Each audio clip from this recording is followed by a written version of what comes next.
Bab 811. Tidak sesuai naskah.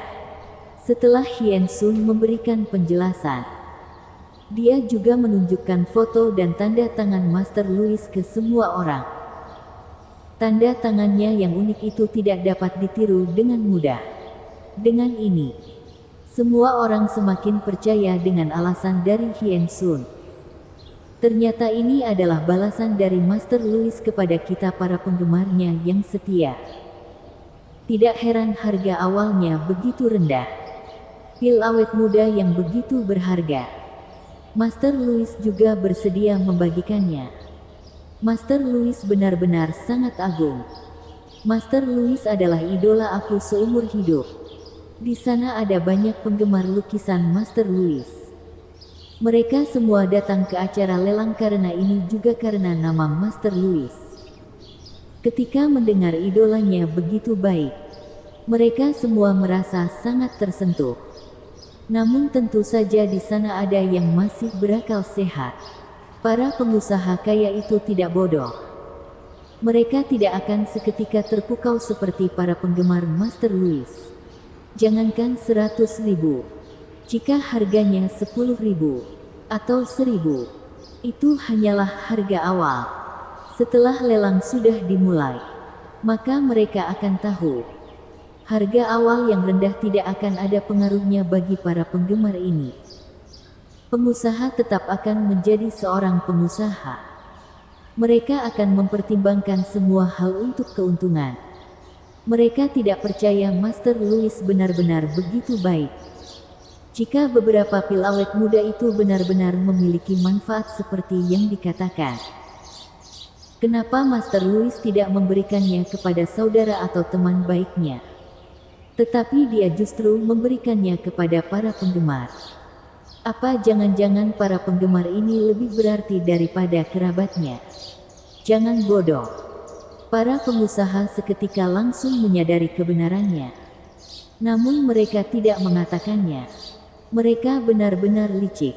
Dengan cepat lelang dimulai. Ternyata memang sesuai yang diperkirakan para pengusaha kaya tersebut. Harga lelang seketika melesat seperti roket. Melesat dengan cepat. Dan seketika sudah mencapai jutaan. Semua orang tercengang. Baiklah. Memang hanya hal-hal untuk orang kaya saja. Hal ini tidak ada hubungannya dengan kita rakyat biasa. Yang ikut serta dalam lelang rata-rata adalah orang-orang dengan berkemampuan. Mereka sama sekali tidak mempertimbangkan pil awet muda. Mereka hanya ingin mengincar foto dan tanda tangan.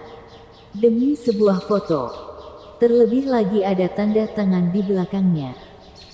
Memberikan penawaran hingga jutaan memang sebuah hal yang sangat berlebihan. Harus diketahui. Foto dan tanda tangan para artis tingkat puncak harganya juga hanya puluhan ribu saja. Jadi jutaan tidak perlu dibayangkan. Namun Master Louis bukanlah sosok yang bisa dibandingkan dengan para artis-artis tersebut. Pertama karena Master Louis sangat misterius. Dia sangat jarang membagikan foto dan tanda tangan. Sedangkan semakin barang langka, barang itu akan semakin tinggi. Jadi hal ini dapat dipahami. Kedua karena tanda tangan Master Louis memiliki seni. Tanda tangannya menyatu dengan kebiasaannya dalam melukis. Jangan melihat itu hanyalah sebuah tanda tangan. Namun di tanda tangan itu terdapat sebuah makna. Makna itu adalah agung. Benar, agung. Master Louis pasti seseorang yang agung. Jadi tanda tangannya saja tidak biasa. Dengan kata lain, beberapa foto dan tanda tangan ini sepenuhnya dapat dianggap sebagai jenis lain dari karya Master Louis. Sedangkan karyanya biasanya berharga hingga jutaan. Dengan ini hal ini sudah dapat dipahami. Kenapa sebuah tanda tangan dapat membuat orang memberikan penawaran yang begitu mengerikan? Lalu masih ada alasan yang sangat penting. Ketika Hien Sun menunjukkan tanda tangan tersebut, dia secara sengaja mengatakan sebuah hal. 5 foto dan tanda tangan ini benda terbatas. Dan juga termasuk niat baik dari Master Louis. Jadi semua orang tidak ragu lagi.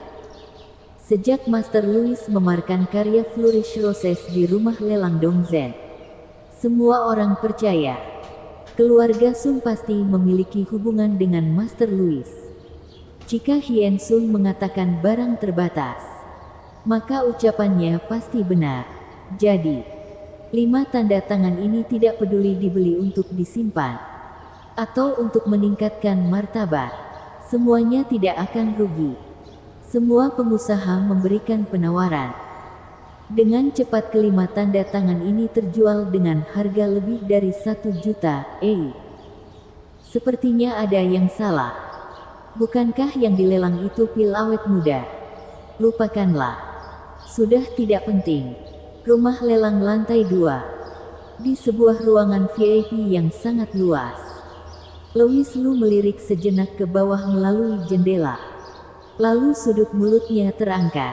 Tuan Yu, bukankah responmu terlalu datar? Louis Lu menoleh ke arah petua bungkuk yang ada di samping. Lalu bertanya padanya. Petua bungkuk itu menatap ke arah bawah dengan tenang. Ekspresinya sama sekali tidak mengalami perubahan. Ketika mendengar Louis Lu berkata, dia baru tertawa dan berkata, kamu merasa aku harus senang. Louis Lu tersenyum dan tidak merespon. Tentu saja bukan senang, namun seharusnya merasa marah. Sudah jelas yang dilelang adalah pil awet muda. Sudah jelas harta yang sebenarnya adalah pil awet muda. Bagi manusia biasa, harganya pasti lebih berharga dari beberapa foto dan tanda tangan tersebut. Namun bagaimana dengan hasilnya? Semuanya justru terbalik. Pil awet muda berubah menjadi hadiah. Sebagai seorang alkemis yang arogan, ketika melihat hal ini, seharusnya dia akan merasa kesal. Kesal karena manusia-manusia biasa ini buta dan sangat bodoh. Namun petua bungkuk itu justru tidak memberikan respon apapun. Hal ini menandakan apa? Hal ini menandakan dia tidak menganggap lelang ini apa-apa. Hal ini membuat Louis Lu semakin yakin. Masih ada tujuan lain di belakang petua yang bungkuk ini. Raja Tianxia, meskipun aku meremehkanmu, namun lelang kali ini, aku sudah berhutang budi padamu. Aku bukan orang yang tidak berpikiran sehat. Karena itu aku akan memberikanmu satu kesempatan. Kamu boleh meminta permintaan padaku. Anggap saja sebagai balas budi. Meskipun petua bungkuk itu berkata dengan arogan, namun ucapan ini justru membuat Louis Lu terkejut. Setelah berpikir, Louis Lu tersenyum dan menjawab, aku tidak memiliki permintaan. Tidak memiliki permintaan. Petua bungkuk itu mengerutkan alisnya. Lalu berkata dengan kesal, aku adalah alkemis tingkat tinggi. Aku memberikan kamu kesempatan yang berharga. Apa jangan-jangan kamu meremehkan aku? Bukan meremehkanmu. Namun aku benar-benar tidak memiliki permintaan. Kamu juga tidak berhutang padaku. Sudah aku katakan. Aku melakukan ini hanya untuk berteman denganmu. Louis Lu berkata dengan serius. Kali ini petua bungkuk itu terdiam. Dia menatap Louis Lu beberapa saat, lalu berpikir, sial. Kenapa Raja Tianxia ini tidak bertingkah sesuai naskahnya? Bersambung.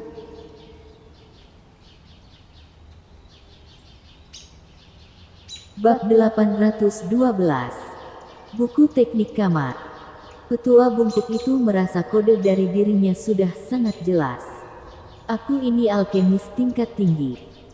Aku ini telah memberikanmu satu kesempatan. Membiarkanmu meminta permintaan. Bukankah ini sudah cukup jelas? Namun Louis Lu ternyata mengatakan dirinya tidak memiliki permintaan. Hal ini di luar dugaan petua bungkuk. Raja Tianxia, kamu tidak pantas berteman denganku. Hutang budi hari ini harus aku kembalikan. sehingga tidak menjadi masalah besar di waktu yang akan datang. Sehingga aku akan terseret ke dalam masalah. Petua itu berkata dengan arogan. Louis Lu tertawa. Dua sudah hidup 20 tahun. Dia tidak pernah mendengar orang yang ingin membalas budi berkata dengan begitu angkuh. Petua ini cukup menarik. Menurutmu, bagaimana budi ini harus dibalaskan? Louis Lu tersenyum dan bertanya. Petua itu berpikir beberapa saat. Kemudian dia mengeluarkan 3 buku. Terdiri dari buku Gold Frame, Teknik Kamar, dan Teknik Dasar Alkimia versi 1 hingga 3. 3 macam buku ini. Kamu pilihlah salah satu. Petua bungkuk itu melempar buku ke atas meja. Sikapnya sangat dingin.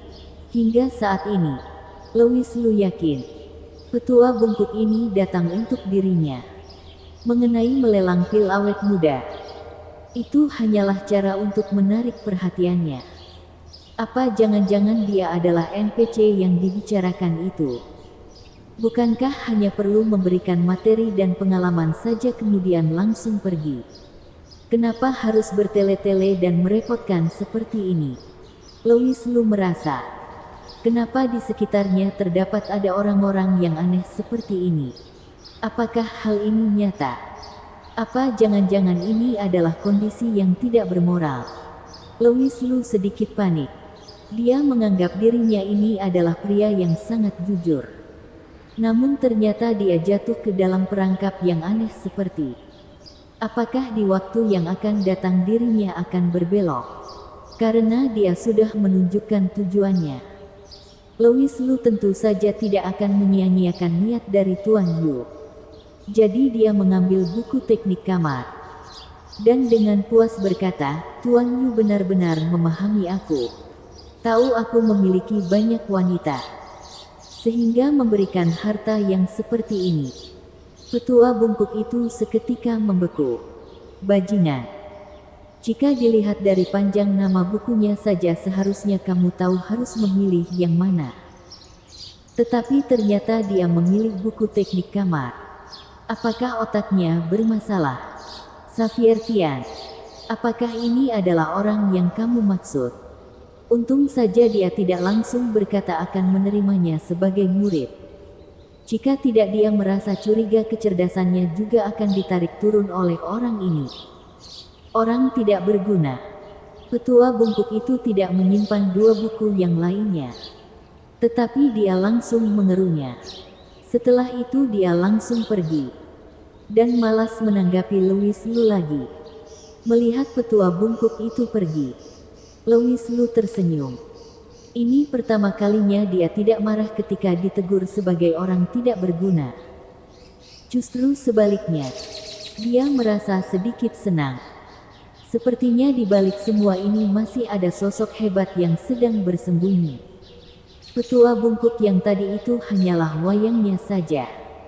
Mengenai kenapa Louis Lu tidak membongkarnya, itu karena dia tidak tentu akan mengakuinya.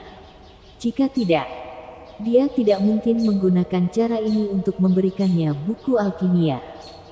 Louis Lu menunduk melihat buku teknik dasar alkimia versi 1 hingga 3. Lalu dia berpikir, kembali ke apartemen. Louis Lu menceritakan hal aneh ini kepada kedua kakaknya yang cantik. Namun ketika membicarakan judul buku, dia secara sengaja tidak mengatakannya agar mereka penasaran. Hingga Sally Liu sudah benar-benar penasaran. Dia baru menunjukkan buku teknik kamar. Hailey Ye tentu saja juga penasaran. Namun dia seseorang yang bersikap dingin. Jadi dia tidak mengatakan apa-apa. Dan hanya berpura-pura tidak peduli. Namun ketika kedua wanita cantik itu melihat gambar di sampul buku teknik kamar, wajah mereka langsung merah. Sally Liu melebarkan matanya dan berkata, petua bungkuk itu berpura-pura mendekatimu. Hanya untuk memberikanmu buku seperti ini. Benar. Aku juga tidak berdaya. Dia berkata cepat atau lambat aku akan menggunakannya. Dia meminta aku untuk segera berlatih. sehingga tidak salah di masa depan. Louis Lu berkata dengan serius. Sembarangan. Hailey Ye mengangkat buku teknik kamar itu dengan wajah yang dingin. Lalu berkata, kurangi lihat benda-benda seperti ini. Buku ini akan aku sita. Louis Lu mengangguk. Lalu berkata, benar. Kalau begitu kakak Hailey lihat dahulu saja. Setelah mempelajarinya kamu baru mengajari aku perlahan. Setelah berkata, tiba-tiba dia merasakan hawa dingin yang keluar dari tatapan wanita cantik itu. Seketika Louis Lu sekatikan dan segera menutup mulutnya. Apakah mengatakan hal jujur juga salah? Bersambung.